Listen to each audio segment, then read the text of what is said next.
গোপালগঞ্জে গোবরা মাদ্রাসার 2 শিক্ষার্থী নিখোঁজ হয়েছে। গত সোমবার দুপুরে মাদ্রাসা থেকে বের হয়ে আর ফিরে আসেনি। বিষয়টি মাদ্রাসা কর্তৃপক্ষ নিখোঁজ ওই 2 শিক্ষার্থীর পরিবারকে জানানোর পর গোপালগঞ্জ সদর থানায় একটি সাধারণ ডায়েরি করা হয়েছে। এমন ঘটনায় এলাকায় চাঞ্চল্যের সৃষ্টি হয়েছে। পুলিশ বলছে, নিখোঁজ ওই 2 শিক্ষার্থীকে উদ্ধারে তদন্ত শুরু করা হয়েছে। ঘটনা কি হয়েছে? গোপালগঞ্জ সদর উপজেলার মাটলা গ্রামের নূর মোহাম্মদ সমাদ্দারের ছেলে ইমাম সমাদ্দার ও একই উপজেলার সোনাকুর গ্রামের তামিম কাউকে কিছু না বলে গোবরা মাদ্রাসা থেকে বের হয়ে যায়। পরে বিষয়টি অন্য শিক্ষার্থীদের কাছ থেকে জানতে পেরে ওই 2 শিক্ষার্থীর পরিবারকে বিষয়টি জানায় মাদ্রাসা কর্তৃপক্ষ। এরপরই বিভিন্ন স্থানে খোঁজ করা হয়, কিন্তু 3 দিন পার হলেও ওই 2 শিক্ষার্থীর কোনো সন্ধান পাওয়া যায়নি। এই ঘটনায় বুধবার দুপুরে গোপালগঞ্জ সদর থানায় একটি সাধারণ ডায়েরি করেন নিখোঁজ ইমাম সমাদ্দারের পরিবার। বাড়ি গেছিল, বাড়িতে পায়ে ব্যথা পেয়েছিল মাদ্রাসা থেকে। আমি হুজুরে ফোন দিয়ে বললাম যে হুজুর ওরা বাড়ি দিয়ে পাঠান, আমি ডাক্তার দেখায় আবার দিয়ে পাঠাবানি। পরে শনিবারে বিকেলে বাড়ি যায়, রোববারে বিকেলে মাদ্রাসায় চলে আসার পরে আমার বড় মেয়ে হুজুরে ফোন দিল যে হুজুর আমার বাড়ি যে ইমাম যে পৌঁছাইছে কি না। হুজুর বললো যে হ্যাঁ পৌঁছাইছে, এখন লেখাপড়া করতেছে, এখন ইমামের সাথে কথা বলা যাবে না, পরে ফোন দিও। তো এই কথা পরে আমরা ফোন দিনই পরে সোমবারের দিন 2:30 বা আনুমানিক 3টের দিকে ফোন দিয়েছে যে আমার ওয়াইফ ফোন রিসিভ করেছিল, বলছে যে আপনার ছেলে বাড়ি গেছে, ইমাম বাড়ি গেছে নাকি। তখন বলছে যে না, ইমাম তো বাড়ি আসেনি, গতকালকে বাড়ি থেকে গেল আর আজকে বাড়ি আসেনি। তখন হুজুর বলছে যে আপনার ছেলে তো মাদ্রাসাতে চলে গেছে, ব্যাগট্যাগ নিয়ে চলে গেছে। তখন এর ভিতরে কথা বলতেছে, এর ভিতরে আবার আমি আসছি মাঠের থেকে আসার পর আমার বলছে, আমি আবার হুজুরের সাথে কথা বলছি। হুজুর বলছে আপনার ছেলে চলে গেছে। তখন আমি বললাম যে কোথায় গেল? তাহলে আপনাদের একটা দায়িত্ব থাকে, আমরা মাদ্রাসায় ছিলাম না, ছাত্ররা ছিল, ছাত্ররা আমাকে বলেছে। বলে আমি বললাম যে তাহলে আপনি কোথায়? এখন আমি মাদ্রাসার দিকে যাচ্ছি, আমি মাদ্রাসায় যে আপনারা ফোন দিবানি। তা হুজুর ফোন দিনে পরে আবার আমি ফোন দিছি, আমার ছেলে ফোন দিয়ে পরে বলছে কি যে ওই তো যা বলেছি ভাই, মাদ্রাসা থেকে চলে গেছে, ব্যাগটা নিয়ে অন্য একটা ছেলেও ওটা চলে গেছে।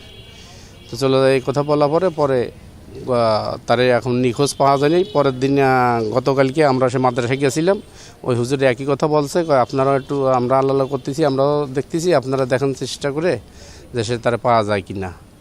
পরে তারে আরে পর্যন্ত আমরা নিখোঁজই এ পর্যন্ত পাইনি। তারপরে তো আমরা এই যা করুণীয় করতেছি। আমি হচ্ছে ওর খালাতো ভাই। হ্যাঁ, ওরা হচ্ছে মাদ্রাসায় ছিল দুপুর 2টা নাগাদ বা 3টা, এর ভিতরে ওরা 2 জন একসাথে আর কি মানে আপনার মাদ্রাসা থেকে নিখোঁজ হয়েছে, ঠিক আছে। তো এরপর থেকে ওদের কোনো খোঁজ নাই। তো এখন মানে আমরা কোনো খোঁজ পাচ্ছি না। আপনারা যদি কেউ ওদের দেখে থাকেন বা কোনো খোঁজ খবর জেনে থাকেন, অবশ্যই আমাদের সাথে যোগাযোগ করবেন। আমাদের যোগাযোগ নাম্বার হচ্ছে 03022299470। একটু সদয় কোনো হৃদয়বান ব্যক্তি যদি দেখে থাকেন বা কোনো খোঁজ জেনে থাকেন, অবশ্যই আমাদের সাথে যোগাযোগ করবেন। মাদ্রাসায় পড়তে ভালো লাগতো না বলে সহপাঠীদের জানাতো ইমাম। পরে ইমাম ও তামিম শহরে যাচ্ছে বলে ব্যাগ নিয়ে মাদ্রাসা থেকে বের হয়ে যায় বলে জানায় ইমামের সহপাঠী। তামিম আর ইমাম, তামিম আর কি যে সে হচ্ছে বড়, আমাদের উপরে 1 জামা 2 জামাত উপরে পড়ে, তার সে আমাদের রুমে থাকতো না। ও আমাদেরকে যাওয়ার আগে বলছে যে আমরা শহরে যাচ্ছি ঘুরতে। পরে আমরা কী জন্য যাবি, ও কোনো কিছু বলেনি, এমনি ও আমাদেরকে আগে বলছে যে আর মাদ্রাসায় পড়ালেখা ভালো লাগে না, ও পড়বে না, এসব বলছে আমাদেরকে। কিন্তু বাড়ি গেছে, বাড়িতে আর কি ওরা পাঠাই দিয়েছে যে পর আগে মাদ্রাসায় পড়ছে, সেই জায়গায় দিয়েও চলে আসে, এরকম করছে ও। পরে আমাদেরকে বলছে যে আমি পড়বো না। পরে যে গেছে আমাদেরকে শুধু এইটুকু বলছে যে আমি শহরে যাচ্ছি। এরপরে আমরা বেরোইছি, ওই ব্যাগ নিয়ে বেরোয় গেছে। বিষয়টি জানার পর পরিবারকে জানানো হয়েছে। মাদ্রাসা কর্তৃপক্ষ ওই 2 শিক্ষার্থীকে খোঁজ করার চেষ্টা করছে বলছে মাদ্রাসা কর্তৃপক্ষ। গতকালকে 3:45টার দিকে 2টা ছেলে আর কি মাদ্রাসার খানার টাইমে ছুটির সময় এরা চলে গেছে, না বলে চলে গেছে। এখন পর্যন্ত তাদের খোঁজখবর পাওয়া যায়নি এবং পরিবারের সাথেও যোগাযোগ করা হচ্ছে, তারাও এখনও কোনো খোঁজখবর দিতে পারেনি।